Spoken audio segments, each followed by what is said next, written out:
नमस्कार दर्शकों, किसान एवं पशुपालक भाइयों, स्वागत है आपका हमारी खेती हमारे पशु यूट्यूब चैनल पर। किसान साथियों, इस समय हम आपसे मौसम की जानकारी साझा करते हैं।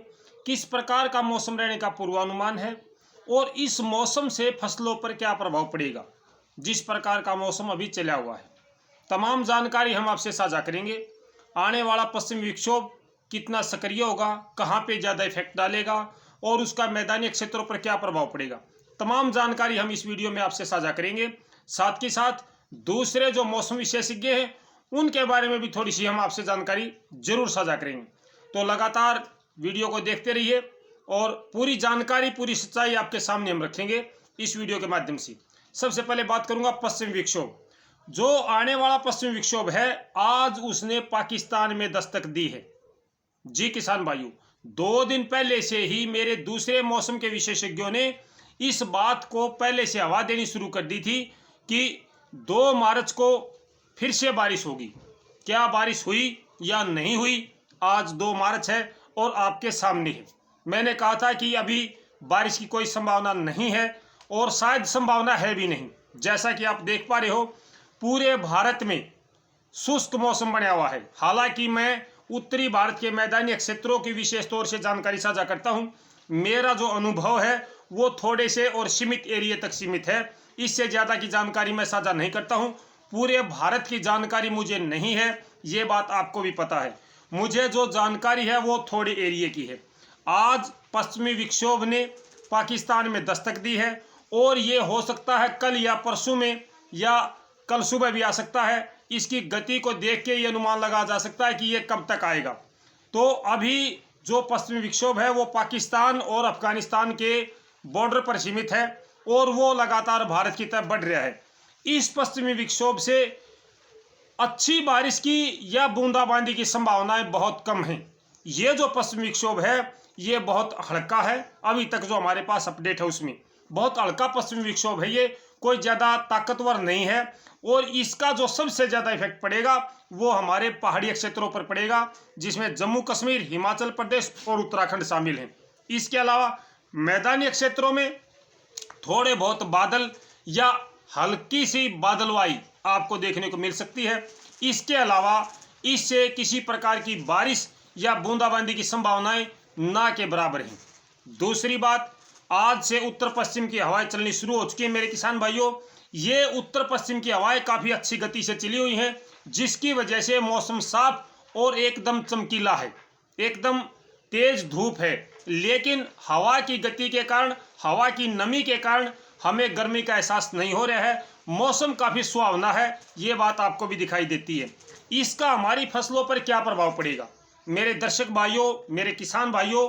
हर मौसम का अपना अपना अलग अलग प्रभाव होता है। कोई भी मौसम होता है वो कोई ऐसा मौसम होता है जो फसलों के लिए लाभदायक होता है और कई बार ऐसा होता है कि लाभदायक भी होता है और नुकसानदायक भी होता है। तो आज और कल का जो मौसम अभी 1-2 दिन या 4 दिन तक चलेगा, जब तक उत्तर पश्चिम की तेज हवाएं चलेंगी, इससे हमारी फसलों पर लाभ भी होगा, नुकसान भी होगा। लाभ क्या होगा पहले वो जानकारी साझा करूंगा। उत्तर पश्चिम की हवाएं जब तक चलेंगी, जब तक हमारे उत्तरी भारत के ज्यादातर मैदानी क्षेत्रों में ठंड बनी रहेगी। इसमें जो अभी बर्फबारी हुई है पहाड़ी क्षेत्रों पर, आपको पता है कि अच्छी बर्फ गिरी है। जो अभी पश्चिमी विक्षोभ गया है, सबसे ज्यादा बर्फ इस पश्चिमी विक्षोभ ने दी है। हालांकि दिसंबर जनवरी के जितने भी पश्चिमी विक्षोभ हमारे यहाँ से आए और गए, वो इससे बहुत कम मात्रा में बर्फबारी देकर गए थे। लेकिन जो अब ये पश्चिमी विक्षोभ गया है, इसने व्यापक रूप से उत्तरी भारत के पहाड़ी क्षेत्रों पर बर्फबारी दी है। और इस हवा के चलने से, जो अभी हवा चली हुई है, इस हवा के चलने से वो पहाड़ों की जो नमी है वो मैदानी क्षेत्रों में लगातार आ रही है, जिससे हमारी फसलों को आने वाले 5 या 6 दिनों तक, या मैं कहूँ कि जब तक उत्तर पश्चिम की हवाएं चलेंगी, नमी मिलती रहेगी। ये हमारी फसलों के लिए लाभ की बात है कि हमारी गेहूं की फसल है, सरसों की फसल है, जो भी फसल है, उन तमाम फसलों को अभी ठंड की आवश्यकता है। अगर मौसम गर्म हो जाता है तो हमारी फसलों पर प्रतिकूल प्रभाव पड़ता है। इससे नुकसान क्या है, सबसे पहली बात ये भी करूंगा मैं आपसे। इससे सबसे बड़ा नुकसान जो हमारी फसलों को हो रहा है, क्योंकि हवा की गति काफ़ी तेज है और इस तेज गति की हवा के कारण हम अपनी फसलों में सिंचाई नहीं कर पा रहे हैं।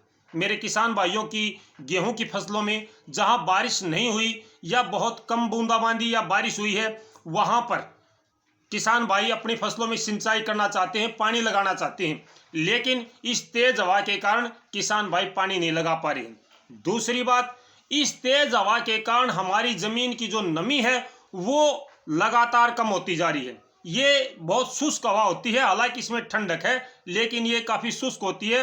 ये जल्दी जमीन के अंदर से पानी को सोखने की क्षमता रखती है। तो ये दोनों की दोनों बातें इस हवा से नुकसानदायक हैं हमारी फसलों के लिए। ये दोनों की दोनों जानकारी आपके लिए जरूरी थी।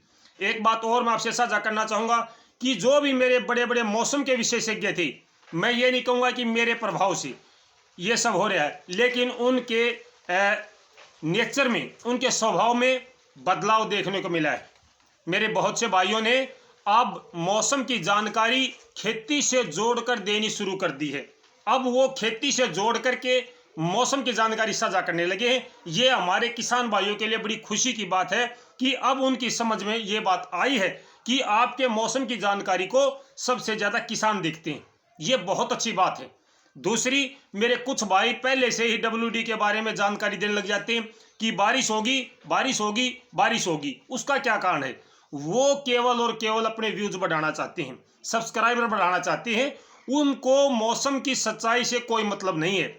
मेरे पास तो मेरे किसान भाई कमेंट करके बोलते हैं कि आप पहले से ही जानकारी दे देते हो, ओले गिरेंगे, बारिश होगी, हमें पहले से डराना शुरू कर देते हो। वो क्या करते हैं? क्या उनसे पूछा कभी? ये पक्षपात की भावना हमारे दर्शकों में है। ऐसी भावनाएं होती है, ऐसी भावनाएं होती है लोगों में। जो उनका नजदीकी होता है उसके प्रति उनकी स्नेह भावना होती है, जो उनसे दूर का होता है उसके प्रति कोई स्नेह भाव नहीं होता। ऐसा आमतौर पर होता है। तो मैं ये बात हर बार नोटिस करता हूं कि कौन सा भाई मेरे नजदीक का और कौन सा दूर का है, इससे उनके कमेंट से पता चल जाता है। मैं जमीन की दूरी की बात नहीं कर रहा हूं, मैं दिलों की दूरी की बात कर रहा हूं मेरे दर्शक भाइयों। जो मेरे दिलों के करीब होते हैं या जिनको मैं अपने पास समझता हूं या वो मुझे अपने पास समझते हैं, वो भाई कभी भी गलत कमेंट नहीं करते। जो भाई मेरे पास गलत कमेंट करते हैं या मेरी बातों पे टोका टिप्पणी करते हैं, वो निश्चित तौर पर मेरे दिलों के पास नहीं है, ना मैं उनके दिलों के पास हूं।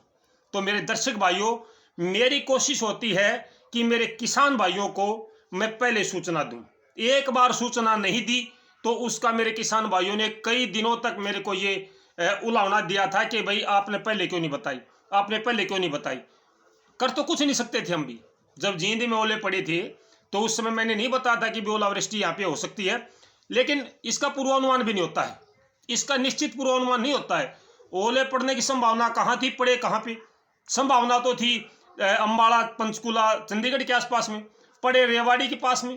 तो कोई निश्चित नहीं होता है, कहीं भी ओलावृष्टि हो सकती है। हालांकि मेरे किसान भाइयों को नुकसान हुआ है, इसका मुझे खेद है, और मैं बार बार यही बात कहूंगा। जो हमें दुख की बात होती है, हम किसान भाइयों के साथ हैं। मेरे किसान भाइयों, अब तक का जो मौसम पूर्वानुमान है वो मेरे पास यही है।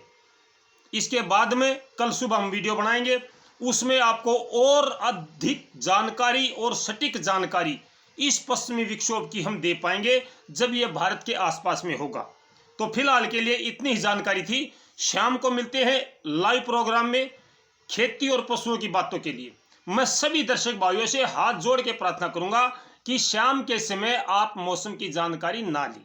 इसीलिए मैंने 2 वीडियो शुरू की हैं कि मेरे जो उस समय दर्शक भाई हैं वो अपने पशुओं की और खेती की जानकारी को साझा करना चाहते हैं, लेकिन आपके मौसम के जो कमेंट होते हैं वो उनको स्पेस नहीं देते, उनको जगह नहीं देते, जिससे उनके कमेंट काफी पीछे रह जाते हैं।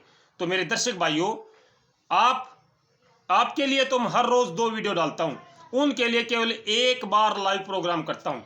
तो मैं सभी दर्शक भाइयों से प्रार्थना करूंगा कि शाम को जब हमारा लाइव प्रोग्राम हो तो उसमें आप मौसम की जानकारी ना पूछें। मौसम शुष्क और साफ रहने का अनुमान है।